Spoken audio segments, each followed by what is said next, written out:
പടം മൊത്തത്തിൽ ഫൈറ്റ് ആണ്. അല്ല ഇതില് ഞാൻ ചോദിച്ചാൽ ആദ്യം അഭിനയിക്കുന്നതാണ് സിനിമയില്, അതും അടി, ടൈമിംഗ് തെറ്റും, കുറെ തല്ല് തിരിച്ചു കിട്ടും, ഇഷ്ടം പോലെ അപകടങ്ങൾ പറ്റും. 4 പേരെ ആശുപത്രിയിലായി.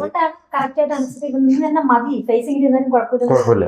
അടിയുടെ കാര്യം പറയുമ്പോഴത്തേക്ക് ഈ പറഞ്ഞ പോലെ ഈ നമ്മള് ആക്റ്റീവ് ആണെങ്കിലും കയ്യിൽ നിന്ന് വിട്ടുപോയ 2-3 സാഹചര്യം ഉണ്ടായിരുന്നു. ഈ പറഞ്ഞ അനസിന്റെ തലക്കിട്ടൊരു അടി ഞാൻ കൊടുത്തായിരുന്നു ഇതിനകത്ത് വെച്ചിട്ട്, പട്ടിയിൽ വരെ ഒടിഞ്ഞു പോയി. എനിക്കും കിട്ടി, എല്ലാവർക്കും കൊടുത്തിട്ടുണ്ട് ഞാൻ. നമ്മളെ ഈ വടി വെച്ച് അടിക്കുമ്പോൾ മറ്റേ റബ്ബറിന്റെ ഒന്നും ഇല്ല, ഒറിജിനൽ വടി വെച്ചിട്ട് 2ആയിട്ട് ഒടിച്ചിട്ട് അതിന് കൂട്ടി വെക്കും. അത് നിന്നെ കറക്റ്റ് ആയിട്ട് തന്നെ അല്ല, ഡമ്മി അല്ല, കൊണ്ടിട്ട് 2ആയിട്ട് പോകും. 3-4 റേറ്റ് മനഃപൂർവ്വം തോന്നാറായിരുന്നു അടിക്കാൻ.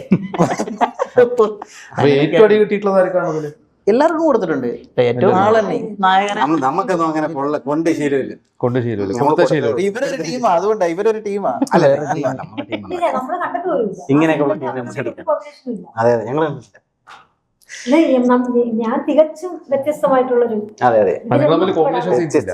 ഇല്ല ഇല്ല കോമഡി ആരുമില്ല. ഇല്ല നിങ്ങൾ എല്ലാവരും പുതിയ ആളുകളാണോ? അപ്പൊ എങ്ങനെയാണ് ഡയറക്ടർ നിങ്ങൾക്ക് എല്ലാവരെയും?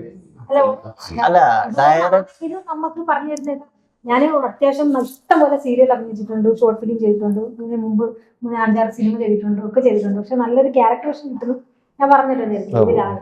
അത്യാവശ്യം നമുക്ക് പറഞ്ഞു തരുന്നത് ചെയ്യാനുള്ള കഴിവുണ്ടെന്നുള്ളൊരു പൂർണ്ണബോധം ഉള്ളത് കൊണ്ടാണ് നമ്മളെയൊക്കെ കാസ്റ്റ് ചെയ്തത്. അത് 100% നമ്മൾ കൊടുത്തെന്നാണ് ഒരു വിശ്വാസം. ഇതിലിപ്പോ ഡയറക്ടർ എങ്ങനെയായിരിക്കും തെരഞ്ഞെടുത്തത്? നിങ്ങൾ ഓരോരുത്തരെ ചോദിച്ചിട്ടുണ്ടോ? ഞാൻ പറഞ്ഞു പിന്നെ ഷോർട്ട് ഫിലിം ഈ ഡയറക്ടറിനെ ഷോർട്ട് ഫിലിം ചെയ്തിട്ടുണ്ട്. കോമഡിയിലൂടെ ഞാൻ വേറൊരു സീരിയൽ വർക്ക് ചെയ്തുകൊണ്ടിരുന്ന സമയത്ത് ഇതിൽ അഭിനയിക്കുന്ന ഷിബിന എന്ന് പറയുന്ന ഒരു കൊച്ചു അതിൽ അഭിനയിക്കുന്നുണ്ടായിരുന്നു. അപ്പം കോസ്റ്റ്ലി ആയിട്ടുള്ള ഡ്രസ്സ് കൊണ്ടുവരണമെന്ന് എന്റെ അടുത്ത് അവിടെ നിന്ന് പറഞ്ഞു. ഞാൻ കൊണ്ടു ചെന്നപ്പോഴത്തേക്ക് അതല്ല എന്റെ ക്യാരക്ടർ കുറച്ച് പാവം ചെന്ന വീട്ടില്ല, അതായത് വെച്ച് കീറി പറഞ്ഞ ഡ്രസ്സാണ് യൂസ് ചെയ്യേണ്ടത്. അപ്പൊ ഷിബിനയുടെ ഡ്രസ്സ് എനിക്ക് തന്നു. അത് കണ്ടിന്യൂറ്റി ഉള്ളത് കൊണ്ട് അന്ന് അവർക്ക് തിരിച്ചു കൊടുക്കാൻ പറ്റിയില്ല. അപ്പൊ ആ ഡ്രസ്സ് എന്റെ കയ്യിലായിപ്പോയി. അങ്ങനെ തിരിച്ചു കൊടുക്കാൻ വേണ്ടി വിളിച്ചപ്പോഴാണ് പറഞ്ഞത്, ഇന്നണക്ക് പിന്നെ പള്ളിക്കൽ ഒരു സിനിമയിൽ ഞാൻ വർക്ക് ചെയ്തുകൊണ്ടിരിക്കുക, നീ അവളോട് കൊണ്ടുവന്ന് തന്നാൽ എന്ന് പറഞ്ഞു. ഞാൻ ഇതും കൊണ്ട് വന്ന സമയത്താണ് ഈ അനസിക്കായി നേരിട്ട് കാണുന്നത്. ഇത് ഇവർക്ക് കൊടുക്കരുത് ഞാൻ പറഞ്ഞു, ഞങ്ങളെ കൂടെ വിളിക്കും, ഞങ്ങൾ ഇവിടെ താമസിക്കുന്നത്. ആ സമയത്ത് നമ്മൾ ക്യാരക്ടർ സെർച്ച് ചെയ്തോണ്ടിരിക്കുകയായിരുന്നു. അന്ന് ഞാൻ അങ്ങോട്ട് ചോദിക്കുമ്പോ പറഞ്ഞു, ഞാൻ ചോദിച്ചു ഞങ്ങളെ കൂടെ ഒന്ന് സെലക്ട് ചെയ്യാം, ഞങ്ങളൊക്കെ അഭിനയിക്കുന്നതാന്ന് പറഞ്ഞു. ആ ഒരൊറ്റ വാക്കിലാണ് എനിക്കും എന്റെ മോനും ഇവിടെ ഇരിക്കാൻ പറ്റിയത്. ലിസ്റ്റിലില്ല, പക്ഷെ ഇത് നടന്നുകൊണ്ടിരിക്കുവാണ്, കാസ്റ്റിംഗ് നടന്നുകൊണ്ടിരിക്കുവായിരുന്നു. അപ്പൊ അത് ഞാനത് പറഞ്ഞപ്പോ ആ ക്യാരക്ടറിന് ആപ്റ്റ് ആണെന്ന് തോന്നി എന്നെ സെലക്ട് ചെയ്തു. അപ്പൊ ഇതിൽ ആദ്യമായിട്ടാണ് ക്യാരക്ടറോട് കിട്ടണമെന്ന് പറഞ്ഞു. അപ്പൊ ഏറ്റവും കൂടുതൽ ഡയലോഗ് പറഞ്ഞത് ഈ സിനിമയിലായിരിക്കുമല്ലോ? അല്ല, ഇതിനു മുമ്പ് വേറൊരു സിനിമ ചെയ്തു, അത് തിയേറ്ററിൽ റിലീസ് ആവുകയും അല്ല, അതിലും ഇതേപോലത്തെ